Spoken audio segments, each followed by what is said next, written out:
Amen. Praise the Lord.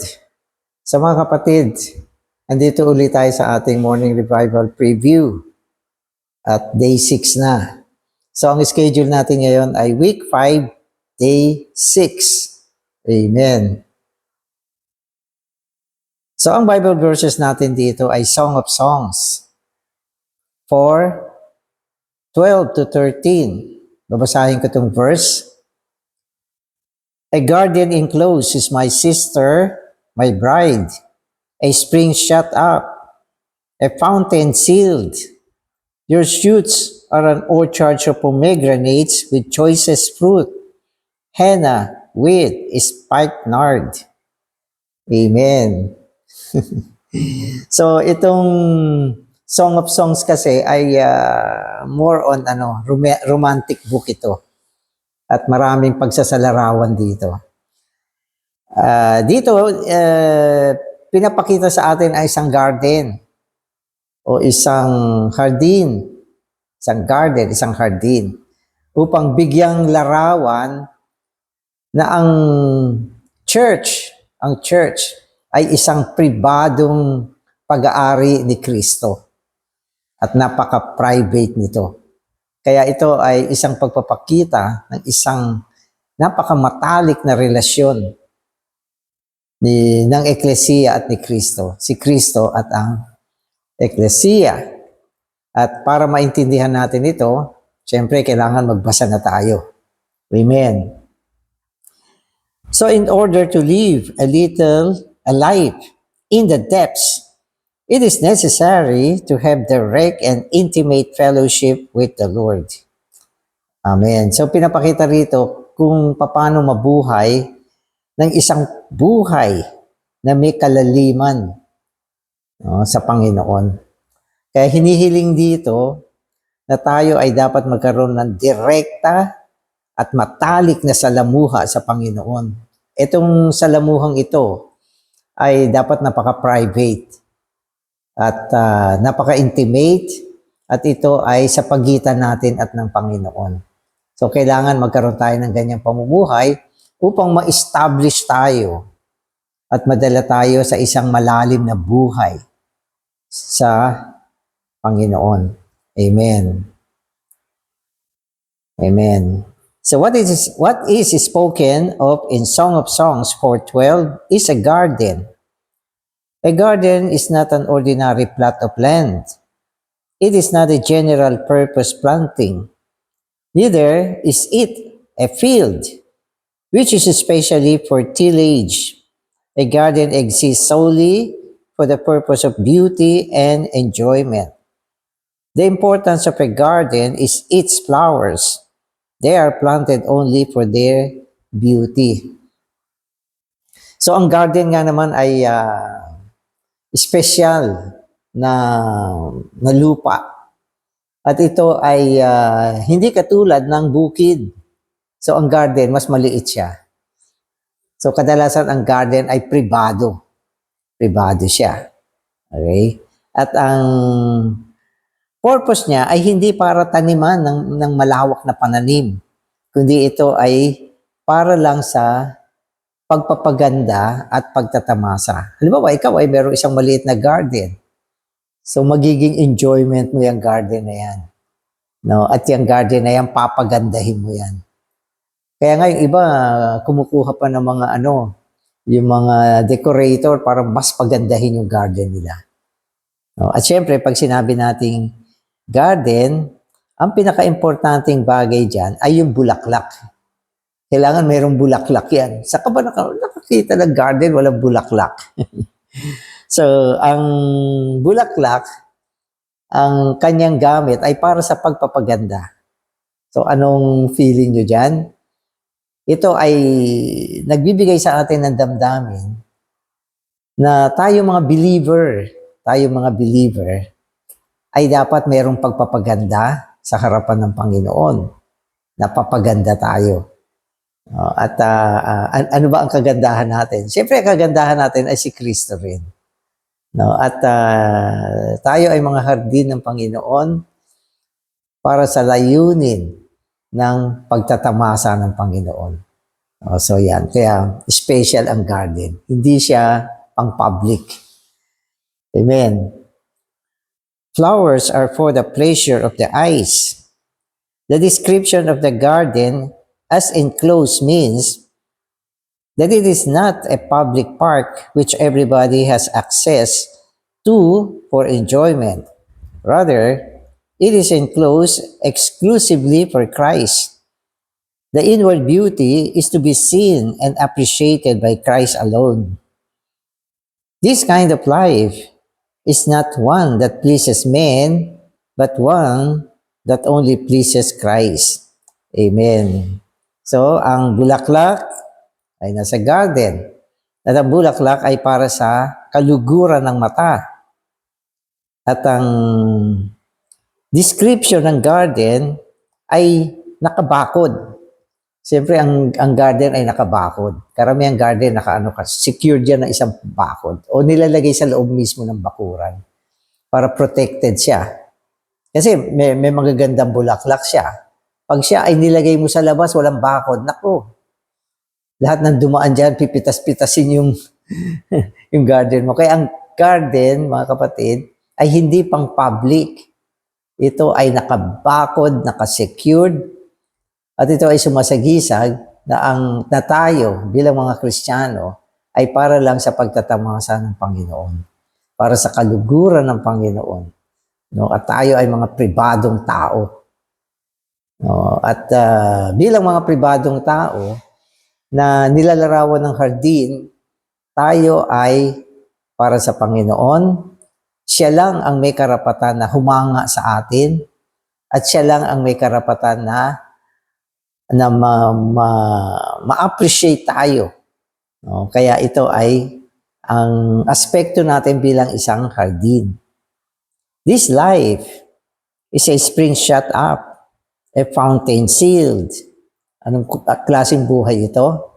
Ito ay isang balon na nakasara. No? Bukal na nakatakip. Kaya hindi pang public ito. Sarado, may takip pa. Kaya hindi ito pinapakita sa publiko. Yan ang isang karakter nitong garden. So a fountain stands for the joy and contentment we acquire before God. We cannot consciously divulge our experience to men because it is sealed fountain. Amen. So sinasabi dito, na itong garden, ang kanyang buhay ay katulad sa balon na naisara. At katulad siya sa bukal na may takip. Okay. At ang bukal dito ay tumatayo o sumasagisag sa pagtatamasa at kasiyahan na nakamit natin mula sa Diyos.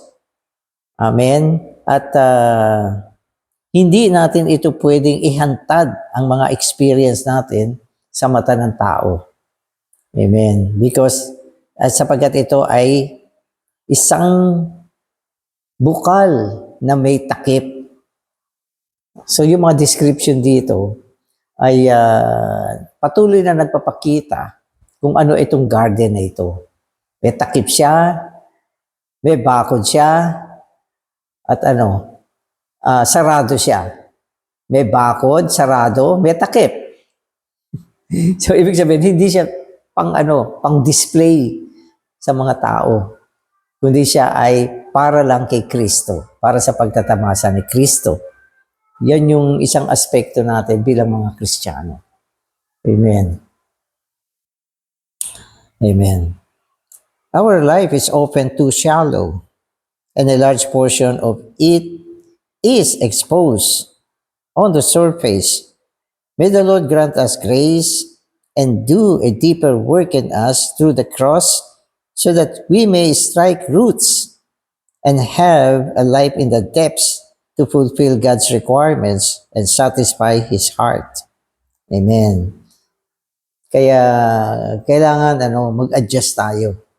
Hindi pwede yung buhay mo bilang isang believer, ikaw ay mababaw no? At ikaw ay naka-expose. Naka-expose. Okay, kailangan natin ng isang mas mapalalim na buhay sa pamamagitan ng krus at magkaroon ng ugat. No? At sa pamamagitan ng ugat, maipalalim tayo. No? At upang sa ganon, sa pamamagitan ng pagpapalalim, maabot natin ang kahilingan. Okay? Ang kahilingan na makakapagpasaya sa puso ng Diyos. No? Kaya ang mga believers hindi pwedeng bulakbol eh. At hindi pwede tayong gala. At hindi pwede tayong nakikihalubilo sa mga tao. Tayo ay pribadong pag-aari ng Panginoon. No? Kaya nawa matanggap natin ang awa ng Panginoon, maisagawa natin ang kahilingan, no, na binabanggit dito bilang isang hardin na pribado at para lang sa Panginoon, para lang sa kanyang pagtatamasa. Kaya naalis na yung ating laya para tayong naselyuhan, no, at tuluyang inangkin na ng Panginoon bilang kanyang pribadong pag-aari. Amen. Although she is a garden, she is not an open garden, but a garden enclosed. The beauty within is not seen by every eye. All that she has is for the beloved's delight and for no one else. Ang higpit. Meron din naman mga garden na pampubliko. Meron din naman yan. Katulad ng mga nasa park, mga garden din yan, mga pampubliko. At yung mga ganyang garden ay upang tignan ng masa. Pero itong garden na binabanggit sa atin dito, hindi nakikita at hindi pinakikita sa mga tao, sa lahat ng klaseng tao. Ang lahat ng meron siya ay para lang makita ng Panginoon. Ang Panginoon lang ang may karapatang tumingin sa kanya. So, naiisip niyo ba yung mga ganyan description? Amen. So ito, may isang dinagdag dito. Numbers 19:15 says that when a person dies in a tent, every open vessel which has no cover fastened upon it is unclean. Ito kasi sa Numbers ito. Sabi niya, halimbawa sa isang tolda, meron namatay na tao dyan. Tapos doon sa loob ng tolda, lahat ng mga sisidlan na bukas, ibig sabihin walang mga takip, ay magiging marumi dahil doon sa isang namatay sa loob ng tolda. So ano ba ibig sabihin niya, brother? So ito ang paliwanag, sabi niya. An open vessel is something that is laid open to the public. It is affected by everything and it is not devoted exclusively to Christ. Amen. So ang sabi niya, ito binanggit kasi dito yung open vessel na nasa loob ng tolda na kung saan may namatay. At dahil doon, lahat ng mga open na vessel dyan ay na-contaminate nung namatay. Ganon. Ibig sabihin, marumi na sila. Ngayon sinasabi niya, ang ibig sabihin kasi ng open vessel, okay, ay isang tao na bukas sa publiko. Bukas siya sa publiko. So, hindi siya private. Bukas siya sa publiko. So, ano ba magandang halimbawa niyan? Halimbawa, ang trabaho ng isang tao ay entertainment. Nag-aaliw ka, yun ang trabaho mo. O sumasayaw sila. O artista sila. O whatever, pang-public ang trabaho nila. No, yung ganyan mga open vessel, mga kapatid, ay magiging maapektuhan na maraming mga bagay sa sanlibutan. At yung ganyan mga sisidla na open sa public ay hindi na i-consecrate kay Kristo lang. Hindi sila devoted kay Christ lang. Open sila eh.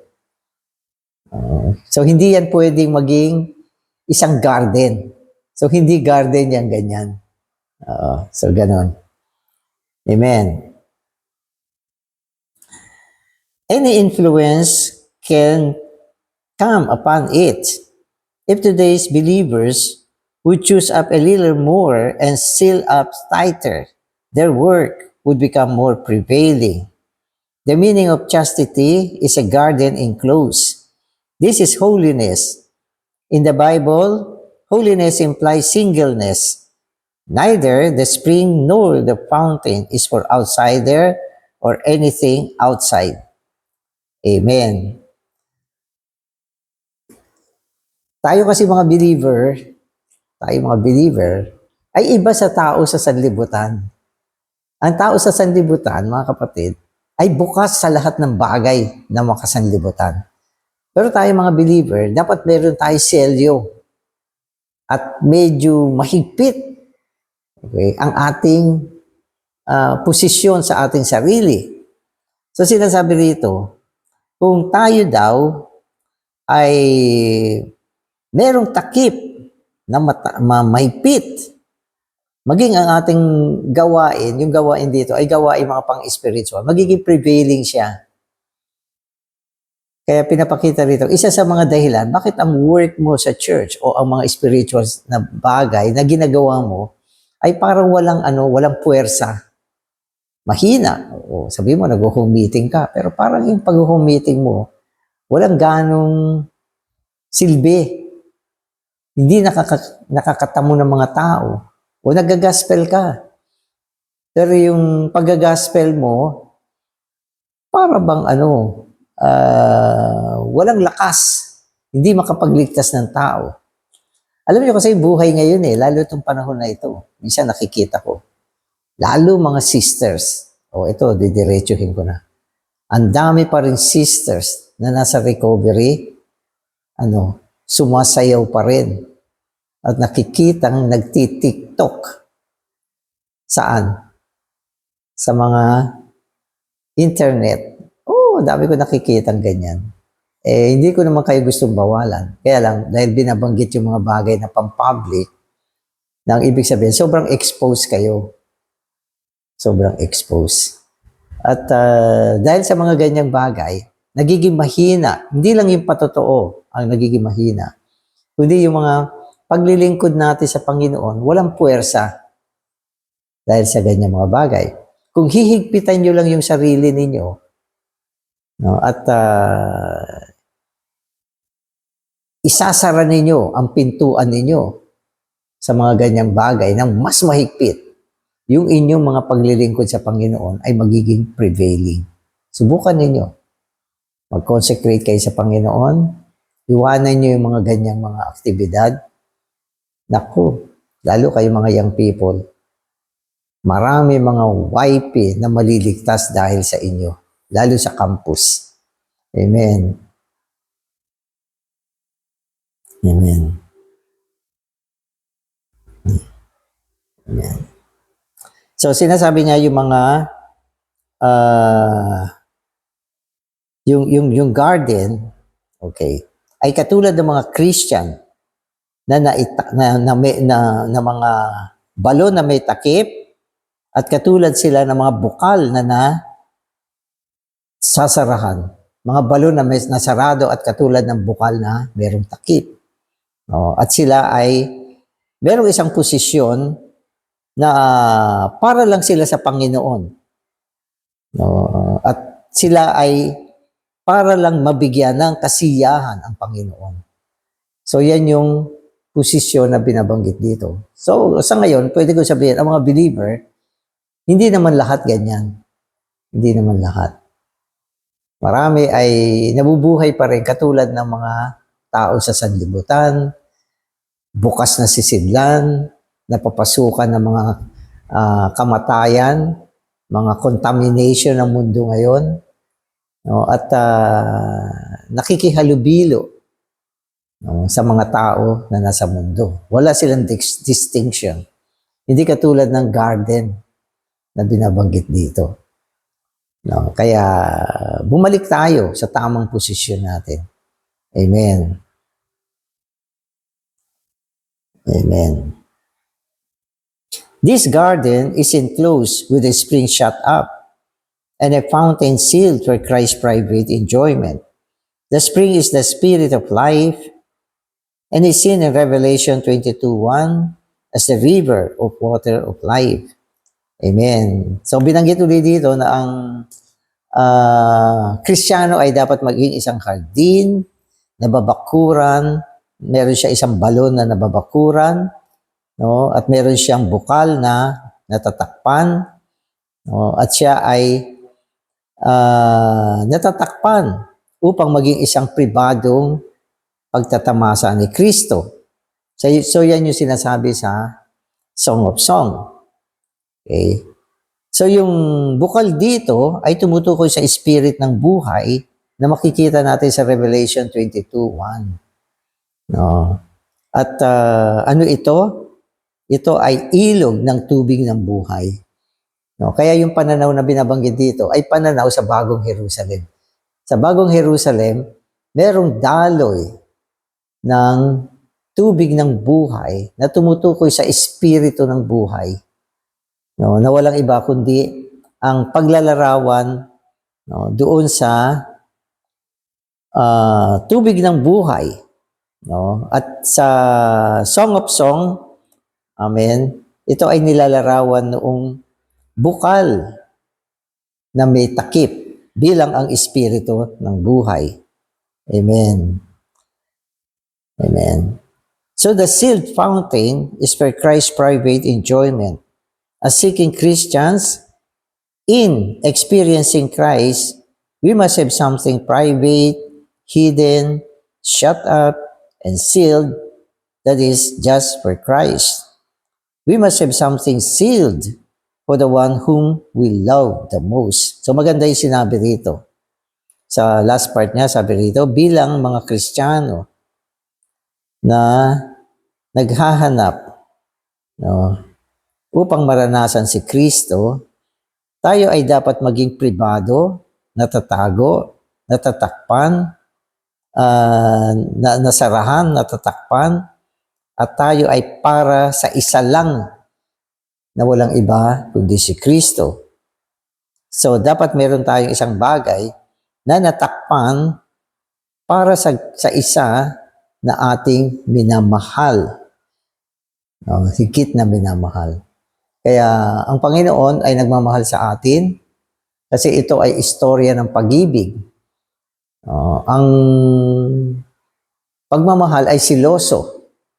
Ayaw niya na yung kanyang minamahal ay nai-involve sa mga kung saan-saang bagay. Gusto niya yung kanyang minamahal, pribado, na siya lang at para sa kanya lang. Kaya ang minamahal ng Panginoon dito dapat may bakod, sarado, may takip. So yan yung mga salitang ginamit dito. Hinahambing siya sa isang may bakod na balon, saradong bukal, nakatago, no, at para lang sa pagtatamasa ng Panginoon. So ang nagtatamasa rito ay ang Panginoon. No, kaya madalas sinasabi natin, tamasahin natin yung Panginoon, pero dito naman, ang pinag-uusapan ay ang pagtatamasa ng Panginoon, ang kaluguran ng Panginoon, na maaari lang niya matagpuan sa mga mananampalataya na katulad ng hardin na nilalarawan sa awit ng mga awit. Kaya dapat ganyan tayo. Dapat ganyan tayo. Upang sa ganon, matugunan natin ang kahilingan ng isang minamahal natin at nagmamahal din sa atin. Amen. Parang walang iniwan niya sa mga babae. Kapag ikaw ay naipagkasundo na sa isang lalaki, dapat tumigil ka na ng kagagala. Huwag ka na magbuhay dalaga. Huwag ka nang gumagala at kung saan-saan humahalo, nakikihalubilo, at hindi ka na nabubuhay, no, para sa mga taong gusto magkagulo sa'yo. Kaya dapat maging determinado ka na mula sa araw na ito, ako ay para sa isa na minamahal ko. Nako, Ibig sabihin, napaka-romantic ng istorya rito. Nakakita ba kayo ng ganyan? Na bago niya na-meet yung kanyang minamahal, napaka-open niya. Open niya sa lahat ng bagay. May nangumbida sa kanya, go. Di ba? May nag-aya sa kanya, go. At minsan, kung saan-saan siya nakakarating. At siya ay open sa public, open din sa mga gustong mag-message sa kanya. Pero isang araw, nasumpungan niya yung isang minamahal niya. At totoong nagmamahal sa kanya, nagbago na ang kanyang status. Siya ay naging isang private na tao para sa kanyang minamahal. May bakod na siya, sarado na siya, okay? At siya ay nakatago na, at siya ay nananatili at laan para sa pagtatamasa ng Panginoon na kanyang minamahal. So yan yung istorya ng garden sa Song of Songs. Amen. Amen. So the garden is also full of the choicest fruit and the cheap spices with their beauty and fragrance. A rich garden grows many kinds of plants, which produce fruit and are full of fragrance and color.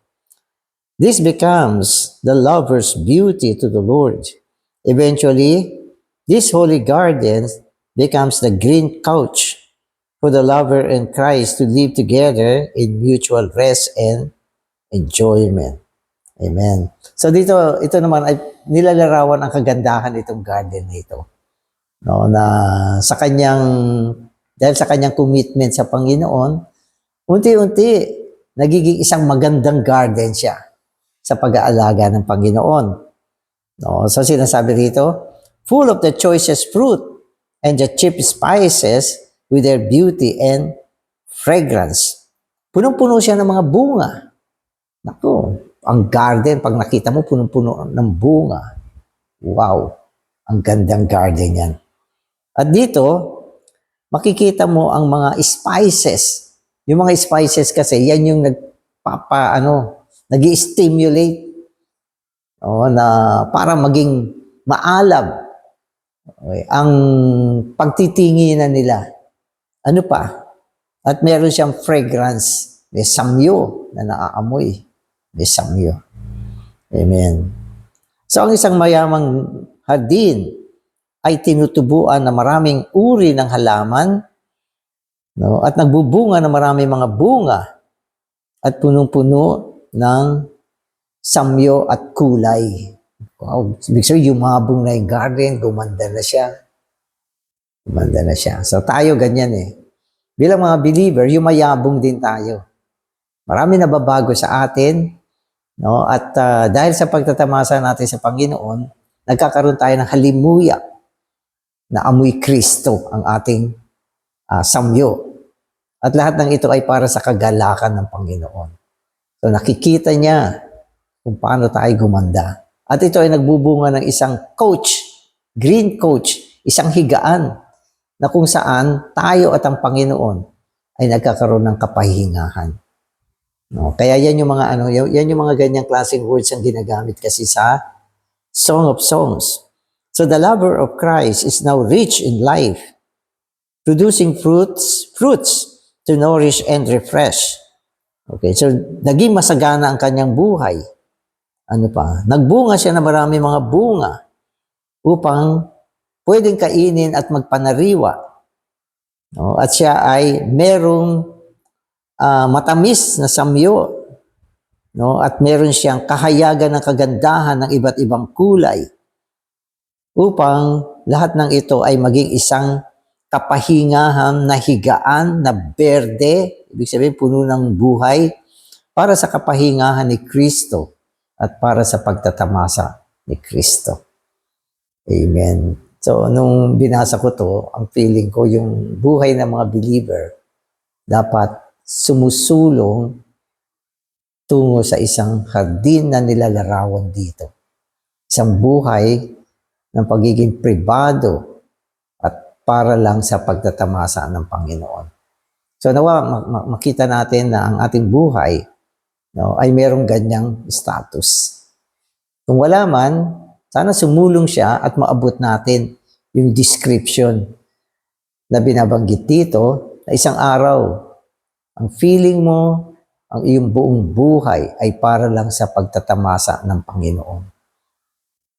Para lang matugunan ang kahilingan ng isang umiibig sa Panginoon at nagbibigay ng lubos na kasiyahan para sa Kanya. So ito yung last day natin na pinapakita. Amen.